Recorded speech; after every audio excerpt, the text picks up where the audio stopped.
Welcome to Ridhima kitchen. வாங்க, இன்னைக்கு நம்ம வீட்டு ஸ்டைலில் டக்குன்னு நம்ம பாட்டிங்கெல்லாம் செஞ்சு கொடுத்தா ஒரு தாளித்து சாப்பாடு பார்க்கலாம்.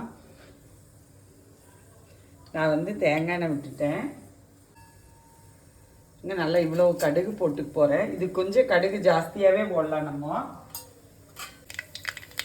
கடுகு பொரியுது, கடுகு நல்லா பொரிஞ்சிருச்சு. உளுந்து இவ்வளோ போட்டு போகிறேன். இதுக்கு வந்து கடலைப்பருப்பு உளுந்து பருப்புலாம் நிறைய போட்டுக்கலாங்க. இந்த டைமு நான் கருகாப்பில் போட்டேன்.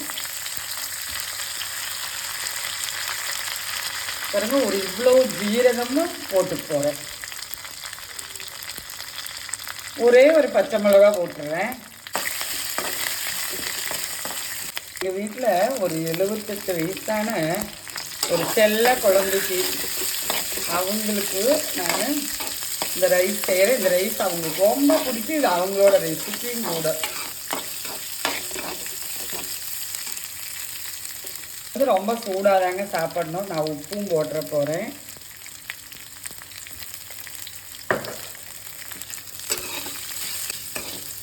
சீக்கிரமாக குழந்தைகளுக்கு செஞ்சு கொடுக்கலாங்க. இந்த சாப்பாடு நல்லா இஷ்டப்பட்டு சாப்பிடுவாங்க. குழந்தைகளுக்கு கொடுக்கும்போது நீங்கள் நெய் ஊற்றிக்கிங்க.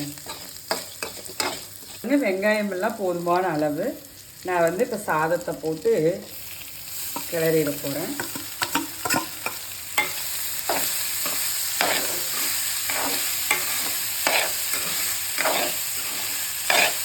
வந்து எல்லாத்துக்கும் செய்கிற ரெசிபி தாங்க, ஈஸியாக செஞ்சிடலாம்.